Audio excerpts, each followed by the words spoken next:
யோவான் எதற்காக இந்த சுவிசேஷத்தை எழுதுகிறாரு அப்படின்னு பாத்தீங்கன்னா, அந்த நாள் AD 70க்கு அப்புறமா எந்த அப்போஸ்தலர்களுமே இல்ல. எல்லாருமே ரத்த சாட்சியா மரித்து போனாங்க. அதுக்கப்புறமா ஜீவனோட இருக்கிற ஒரே ஒரு அப்போஸ்தலர் இவர் மாத்திரம்தான்.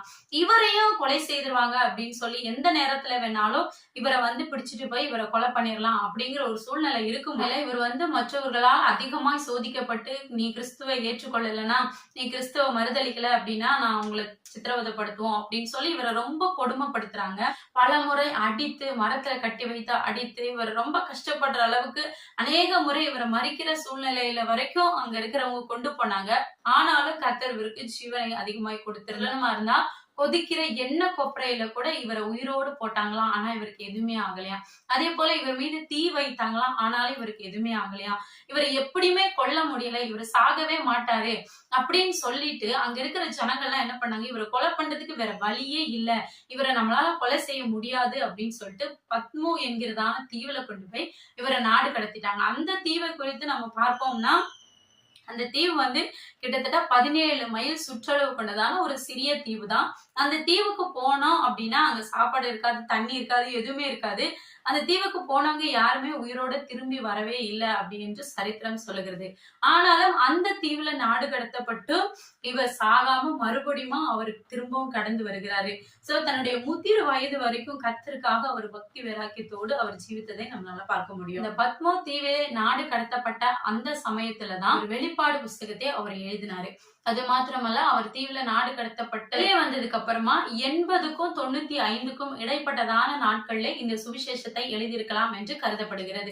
இந்த சுவிசேஷத்தை அவர் எழுதுவதற்கான ஒரு முக்கியமான நோக்கம் என்ன அப்படின்னு, மற்ற சுவிசேஷங்கள் இயேசு என்ன செஞ்சாரு, என்னென்ன அற்புதங்களை செய்தாரு, என்னென்ன அடையாளங்களை செய்தாரு, அவர் எப்படியெல்லாம் ஊழியம் செய்தாரு, அவர் எப்படியெல்லாம் தேவனுடைய சித்தத்தை நிறைவேற்றினார் என்பதை சொல்லுகிற நேரத்துல இந்த யோவான் சுவிசேஷம் மாத்திரம் இயேசு எப்படிப்பட்டவர், அவருடைய குணாதிசயங்கள் என்ன, அவர் எப்படிப்பட்டவர் என்பதை இந்த யோவான் சுவிசேஷத்துல மாத்திரம் நம்மளால பார்க்க முடியும். இந்த யோவான் அந்த அளவா இயேசு கிறிஸ்துவை கிட்ட இருந்து அறிந்து கொண்டு அவர் இந்த சுவிசேஷத்தை எழுதுகிறாரு. 21 அதிகாரங்கள் கொண்ட இந்த சுவிசேஷ புஸ்தகத்துல 879 வசனங்களும் குறிப்பிடப்பட்டிருக்கிறது.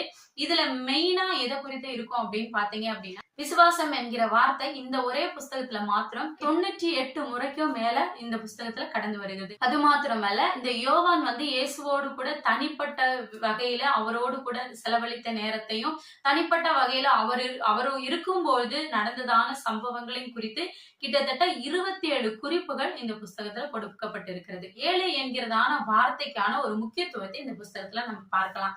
நம்ம கடந்த சுவிசேஷங்களை பார்க்கும்போது அநேக உவமைகளையும் அநேக அற்புதங்களையும் குறித்து நம்ம பார்த்திருக்கிறோம். ஆனா இந்த சுவிசேஷ புஸ்தகத்துல அற்புதம் அப்படின்னு சொல்லி பார்த்தோம் அப்படின்னா வெறும் 7 அற்புதங்கள் மாத்திரம் தான் கொடுக்கப்பட்டிருக்குது. அதுலயும் 5 அற்புதங்கள் மற்ற 3 புஸ்தகத்திலையும் சொல்லப்படாத 5 அற்புதங்களை இந்த புஸ்தகத்துல நம்மளால பார்க்க முடியும். அதை தொடர்ந்து நானே என்கிற வார்த்தையை கோட் பண்ணி, நானே நல்ல மேய்ப்பன், நானே நல்ல திராட்சை செடி, நானே ஜீவ அப்பம், நானே வழியும் சத்தியமும் ஜீவனமா இருக்கிறேன் அப்படிங்கிற வார்த்தைகள் இந்த புஸ்தகத்துல கிட்டத்தட்ட 7 முறை கொடுக்கப்பட்டு இருக்கிறது. இதுல கொடுக்கப்பட்ட அற்புதங்களை குறித்து முதலாவது நம்ம பார்க்கலாம். இயேசு கானான் ஊர்ல செய்ததான முதல் அற்புதத்தை குறித்து நம்ம பார்க்கலாம். இது யோவான் எழுதின சுவிசேஷம் 2வது அதிகாரத்துல ஸ்டார்ட் ஆகுது.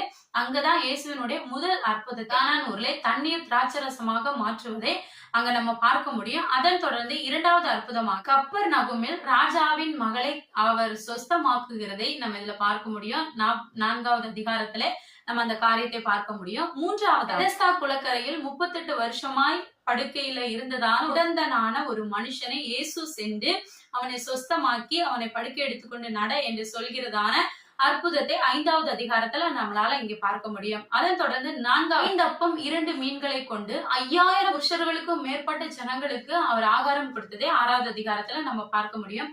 அதன் தொடர்ந்து 5வது அதிகாரம் 14வது வசனத்துக்கு மேல இயேசு கிறிஸ்து தண்ணீரிலே நடக்கிறதையும், அவரோடு கூட தொடர்ந்து பேதுரு தண்ணீரிலே நடந்து வருகிற காரியத்தையும் நம்ம அங்க பார்க்க முடியும். 6வதாக பிறவி குருடன் பார்வை அடைகிறதே 9வது அதிகாரத்துல நம்ம வாசிக்க முடியும். கடைசியாக 7வதாக ஒரு வியாதி படுக்கையில இருந்த சம்பவமும் மரியாளும் மார்த்தாளும் கர்த்தரிடத்துல ஆட்களை அனுப்பி அவரை கூட்டிக் கொண்டு வர சொல்ற காரியமும், அவர் அது மாத்திரம் இல்லாம இன்னும் 3 நாள் எக்ஸ்ட்ரா அவர் அங்க தங்கியிருந்ததையும் நம்ம இங்க பார்க்க முடியும். அது லாசருவை 4வது நாள் அவர் கல்லறையிலிருந்து ஜீவனோடு எழுப்புவதையும் நம்ம 11வது அதிகாரத்துல வாசிக்க முடியும். அப்படியாக 7 மெயினான அற்புதங்களை நம்ம இங்க பார்க்க முடியும். கடைசியாக 8வது அற்புதமாகவும் சொல்லலாம். இயேசு கிறிஸ்து உயிர்த்தெழுந்து பரமேறின பின்பு திபேரியா கடற்கரையில அவர் சீஷர்களை சந்தித்த காரியத்தை 8வது அற்புதமாக நம்ம சொல்லலாம். ஆனா அற்புதம்னு சொல்லணும்னு பார்த்தோம்னா இந்த புஸ்தகத்துல இந்த 7 அற்புதங்களை மெயினா நம்ம குறிப்பிடலாம். அது மாத்திரமல்ல, அதை தொடர்ந்து இந்த 7 நானே என்கிற வார்த்தைகளையும் நாம இங்க பார்க்க முடியும். முதலாவதாக நானே ஜீவ அப்பம், இது அதிகாரம் 6:35 நம்ம பார்க்கலாம்.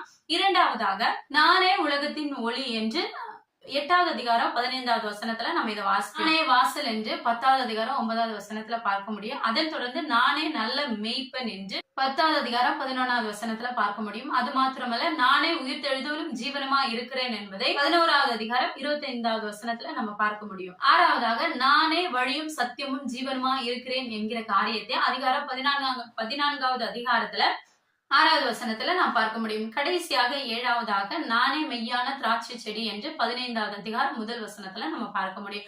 இப்படியா 7 முறை நானே நானே அயம் இருந்தவராக நானே இருக்கிறேன், பிரசன்ட்ல நான் இருக்கிறேன் அப்படின்னு சொல்லி நானே நானே என்று கிட்டத்தட்ட 7 இடங்கள்ல அவர் தன்னை குறித்து இந்த புஸ்தகத்துல அவர் தெளிவா சொல்லுவார். மெயினா அவர் எப்படி சொல்லுவார்னா, தேவனிடமிருந்து நம்ம எல்லாத்தையுமே ரட்சிக்கிறதுக்காக அவர் எப்படி ஒரு ரட்சகராக பூமிக்கு வந்தாரு, இயேசு கிறிஸ்து வந்து நம்ம எப்படி எல்லாரையும் பூமியில இருக்கிற எல்லா ஜனங்களையும் அவர் ரட்சிப்பின் பாதையில நடத்துவாரு அப்படிங்கிற காரியத்தை நீங்க நம்ம பார்க்க முடியும். நான் ஏற்கனவே மார்க் எழுதின சுவிசேஷத்தை குறித்து உங்களோட நான் பேசும்போது ஒரு விஷயத்த நான் சொன்னேன். என்ன அப்படின்னா, புதிதா வேதத்தை வாசிக்கணும்னு விரும்புறவங்களுக்கு, புதிதா ரட்சிக்கப்படுகிற ஜனங்களுக்கு நாங்க வேதம் வாசிக்கணும்னு விரும்புறவங்களுக்கு நீங்க இந்த மார்க் சுவிசேஷத்தை ரெஃபர் பண்ணுங்க. இது அனைவருக்கு பிரயோஜனமா இருக்கும், இது வேதத்தை வாசிக்க தூண்டக்கூடியதா இருக்கும் அப்படின்னு நான் சொல்லியிருந்தேன். இந்த யோவான் எழுதின சுவிசேஷத்தை கிறிஸ்தவர்களா இருக்கிற, கிறிஸ்துவை ஏற்றுக்கொண்டதான மக்களுக்கு நீங்க இந்த புஸ்தகத்தை நீங்க ரெஃபர் பண்ணுங்க. கிறிஸ்துவை அறிந்து கொண்டவர்களுக்கு, ஏன்னா கிறிஸ்துவை அறியாதவர்களுக்கு இந்த புஸ்தகத்தை அவங்களால புரிந்து கொள்ள முடியாது. கிறிஸ்துவை ஏற்றுக்கொண்டு ஓரளவு கிறிஸ்து தான் நமக்கு எல்லாமே அப்படின்னு சொல்லி நம்பி, இயேசு கிறிஸ்து தான் மெய்யான தேவன் அப்படின்னு சொல்லி நம்புகிறதான அந்த ஜனங்களுக்கு நீங்க இந்த யோவான் எழுதின சுவிசேஷத்தை நீங்க ரெஃபர் பண்ணும்போது நிச்சயமா ஒவ்வொரு நாளும் இந்த புஸ்தகத்தை நீங்க எத்தனை முறை வாசித்தாலும், இதை வாசிக்கும் போது நீங்க எத்தனை முறை வாசித்தாலும் ஃபர்ஸ்ட் டைம் படிக்கிற மாதிரியே இருக்கும். நீங்க இன்றைக்கு இந்த புஸ்தகத்தை ஃபுல்லா நீங்க வாசித்து முடித்து இதுல இருந்து அநேக காரியங்களே ஆவியானவர் உங்களோடு பேசுவதை நீங்க புரிந்து கொள்வீங்க. நாளைக்கு இதே புஸ்தகத்தை நீங்க மறுபடியும் வாசிச்சீங்க அப்படின்னா, நேத்து படிச்சதுக்கும் இன்னைக்கு படிக்கிறதுக்கும் நிறைய வித்தியாசத்தை பார்க்க முடியும். நேத்து நம்ம வசனத்தை வேற மாதிரி படிச்சிருப்போம், இன்றைக்கு ஆவியானவர் வேற மாதிரி காண்பிப்பாரு.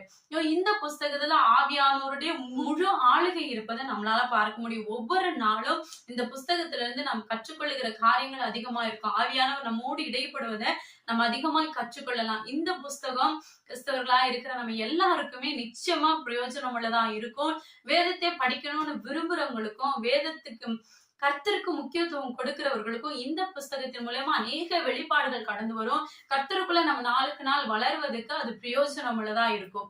மெயினா இந்த புத்தகத்தை நம்ம எடுத்துக்கிட்டோம் அப்படின்னா, ஒரு மெயின் பெரிய பிரிவுகளை 2ஆ டிவைட் பண்ணலாம். அதிகாரம் 1ல இருந்து 12வது அதிகாரம் வரைக்கும் இயேசு கிறிஸ்து ஒரு தேவ புத்திரன், தேவருடைய குமாரன், அவர் செய்ததான அதிசயங்கள், நான் சொன்ன மாதிரி அந்த 7 அதிசயங்களே அவர் செய்ததான அற்புதங்களை குறித்து இந்த 12ல நாம் பார்க்க முடியும். செய்ததான அநேக ஊழியங்களே, அநேக காரியங்களை இந்த 12 அதிகாரத்துல நம்ம பார்க்க முடியும். ஆனா 13 அதிகாரத்துக்கு அப்புறம் 21 அதிகாரம் வரைக்கும் அவர் பப்ளிக்கா எந்த மினிஸ்ட்ரியுமே அவர் செய்யவே இல்லை. அவர் தனியா சீஷர்களோடு கூட செய்ததும், தனக்கு நேரிடுகிற காரியத்தை அவர் வெளிப்படுத்துகிறதுமான தன்னுடைய காரியமாக அது போய்விடும். இது 2ஆ நீங்க பிரிச்சுக்கிட்டீங்க அப்படின்னா, ஒரு பப்ளிக் மினிஸ்ட்ரியும் ஒரு பர்சனல் மினிஸ்ட்ரியும் அந்த மாதிரி இருக்கும். 12 அதிகாரம் வரைக்கும் ஒரு கர்த்தர் செய்ததான எல்லா ஊழியங்களை, கலிலேயாவிலும் யூதேயாவிலும் கர்த்தர் செய்ததான ஊழியங்கள், அவரை தேவன் கொண்டு வந்தது, அவரு பரலோகத்துல இருந்து வந்தாரு அப்படின்னு சொல்ற காரியத்தை எல்லாம் நம்ம பார்க்க முடியும். 3வது அதிகாரத்துக்கு மேல பாத்தீங்கன்னா, எருசலேமை பத்தியும் அவர் எப்படி நமக்காக மரித்து நமக்காக உயிர் தெழுந்து அவர் மீண்டும் வருவாரு காரியத்தை நம்ம அங்க பார்க்கணும். எடுத்துக்கிட்டோம்னா, சீஷர்கள் சிலுவைக்கு அவர் சிலுவை மரணத்துக்காக கொண்டு போகப்படுகிறது, அவர் சிலுவையில மரிக்கிறது, அதோடு கூட அவர் உயிர் தெழுவது, உயிர் தெழுந்ததுக்கு அப்புறமா சீஷர்களுக்கு தன்னை வெளிப்படுத்துகிறதான காரியங்களே நம்ம இந்த புஸ்தகத்துல நம்ம பார்க்க முடியும். அப்படியாக இதை மெயின் பிரிவுகளாக 2ஆ டிவைட் பண்ணலாம். இதையும் நம்ம சுருக்கி தனித்தனி பார்ட்ஸா நம்ம படிக்கணும் அப்படின்னா இத ஒரு 4 துணை பிரிவுகளாகவும் நம்ம பிரித்து நம்மளால ஈஸியா தியானித்துக் கொள்ள முடியும். முதல் அதிகாரத்தை நீங்க எடுத்துக்கிட்டீங்கன்னா இதுல தெய்வ தன்மை குறித்து அவர் சொல்லியிருப்பாரு. இயேசு கிறிஸ்து எப்படி தேவனுடைய குமாரர், அவர் எப்படி நமக்காக வந்தாரு, அவர் எப்படி பூமியில வந்தாரு, அவர் பூமிக்கு ஒளியா இருந்தாரு, அவர் வெளிச்சமா இருந்தாரு, அவர் தம்முடைய சொந்த பேரான குமாரனை தந்து இவ்வளவாய் நம் மீது அன்பு கூர்ந்தார் அப்படிங்கிற காரியத்தை இந்த 1ஆவது அதிகாரத்துல நம்ம பார்க்க முடியும். 2ஆவது அதிகாரம் முதல் 12ஆவது அதிகாரம் தேவகுமாரன் செய்ததான 7 விதமான அற்புதங்களையும் அதன் தொடர்ச்சியாக வருகிற நிகழ்ச்சிகளையும் குறித்து இந்த 2 முதல் 12 அதிகாரங்கள்ல நம்ம வாசிக்க முடியும். 3ஆவதாக 13 முதல் 17 வரை உள்ள அதிகாரங்கள்ல தேவகுமார் தம்முடைய சீஷர்கள் மத்தியில அவர் செய்ததான ஊழியம், அவர்கள் தம்முடைய சீஷர்கள் ஊழியத்தின் பாதையில அவங்க எந்தெந்த மாதிரி எல்லாம் நடந்து கொள்ள வேண்டும் என்கிறதான ஒரு அறிவுரையும் அந்த இடத்துல கூறியிருக்காங்க. 18 இருந்து 20 அதிகாரங்களை குறித்து நம்ம பார்க்கும்போது இயேசு கிறிஸ்துவனுடைய பாடு மரணத்தையும் அவருடைய உயிர்த்தெழுதலையும் குறித்து நம்ம பார்க்கலாம். கடைசியாக அவர் முடிக்கும் போது 21வது உயிர் தெழுந்து பரலோகத்துக்கு போயிட்டாரு அப்படின்னு சொல்லி சீஷர்கள் கேள்விப்பட்டவங்க மறுபடியும் மீன் பிடிக்கிற தொழிலுக்கே போயிருவாங்க. அப்படி போயிருக்கும் போது இயேசு கடற்கரையிலே அவர்களுக்காக மீன்களை சுட்டு அவர்களுக்காக வெயிட் பண்ணிக்கிட்டு இருப்பாரு. அப்படி வெயிட் பண்ணிக்கிட்டு இருக்கும்போது தூரத்துல பார்க்கறதான இந்த யோவான் தான் அவரை முதலாவது கண்டுபிடிப்பாரு, இவர் இயேசு கிறிஸ்து அப்படின்னு சொல்லிட்டு. சோ அப்படி சந்திக்கிறதான அந்த சந்திப்பு நிகழ்வை இந்த கடைசி அதிகாரத்துல நம்ம வாசிக்கலாம். அதன் தொடர்ந்து பேதுருவோடு கூட அவர் பேசுகிறதையும், பேதுரு கர்த்தருக்காக இரத்த சாட்சியாய் மரிக்க போகிறார் என்பதை குறித்ததான முன் அறிவிப்பதிலையும் நம்ம அங்க பார்க்க முடியும். அங்கேயும் பேதுரு கேட்பாரு, இந்த யோவான் வருகிறானே இவனுடைய நிலைமை என்ன அப்படின்னு கேட்கும்போது ஏசப்பா சொல்லுவாரு, நான் திரும்பி வர்றது வரைக்கும் அவன் உயிரோடு இருந்தா உனக்கு என்ன பிரச்சனை அப்படின்னு சொல்லி கேட்கிற காரியத்தையும் நம்ம அங்க பார்க்க முடியும். இந்த வேத வார்த்தை உங்களுக்கு பிரயோஜனமுள்ளதா இருக்கும் நான் விசுவாசிக்கிறேன். நம்முடைய வீடியோ நீங்க பார்த்து விட்டு நீங்க இந்த யோவான் எழுதின சுவிசேஷத்தை நீங்க வாசிப்பீங்க அப்படின்னா நிச்சயமா இது உங்களுக்கு பிரயோஜனமுள்ளதா இருக்கும். வாசிக்கும் பொழுது ஆவியானவர் எல்லாத்தையும் உங்களுக்கு கனெக்ட் பண்ணுவாரு. அது எப்பவுமே நம்முடைய மனதுல அதை ஒரு நீங்காத ஒரு புஸ்தகமாய் நம்முடைய மனசுல இருக்கும். அதனால தொடர்ந்து நீங்க வேதத்தை வாசிங்க, ஜெபம் பண்ணுங்க. எல்லா நேரத்திலையும் கர்த்தர் உங்கள் மீது அன்பா இருக்கிறார் என்பதை மாத்திரம் நீங்க புரிந்து கொள்ளுங்க. கர்த்தர் உங்களை ஆசீர்வதிப்பா. தொடர்ந்து நம்முடைய சேனலை பாருங்க. கடந்த வீடியோக்களை பார்க்காதவங்களே இருப்பீங்க அப்படின்னா நம்முடைய சேனலுக்கு போய் நம்முடைய சேனல்ல இருக்கிறதான எல்லா வீடியோக்களையும் பாருங்க. பார்த்து விட்டு நீங்க வேதத்தை வாசிக்கும் பொழுது அது உங்களுக்கு பிரயோஜனமா இருக்கும். அநேகருக்கு ரெஃபர் பண்ணுங்க. ஜபத்துல தாங்குங்க. தொடர்ந்து வேதாகமத்தை குறித்தோ இந்த வீடியோக்களை குறித்தோ உங்களுக்கு ஏதாவது சந்தேகங்கள் கேள்விகள் இருக்குமானால் நம்முடைய கமெண்ட் செக்ஷன்ல போய் கமெண்ட் பண்ணுங்க. அடுத்த வீடியோல அந்த கேள்விகளுக்கான பதிலை நான் உங்களுக்கு ஷேர் பண்றேன். நம்முடைய வாட்ஸ்அப் நம்பர் ஸ்கிரீன்ல வரும். அதுக்கு நீங்க மெசேஜ் பண்ணி கூட உங்களுடைய கேள்விகளை நீங்க கேட்கலாம். நிச்சயமாய் கர்த்தருடைய சித்தத்தின்படி அதற்குரிய பதிலை நாங்கள் உங்களோடு தொடர்பு கொள்ள நாங்கள் ஆவலா இருக்கிறோம். தொடர்ந்து நீங்க ஜெபித்துக் கொள்ளுங்க. உங்களுடைய சேனலை பாருங்க. அநேகருக்கு இது பிரயோஜனமா இருக்கும் நான் நம்புறேன். கர்த்தர் நம்ம எல்லாரையும் ஆசீர்வதிப்பாராக. ஆமென். May God bless you.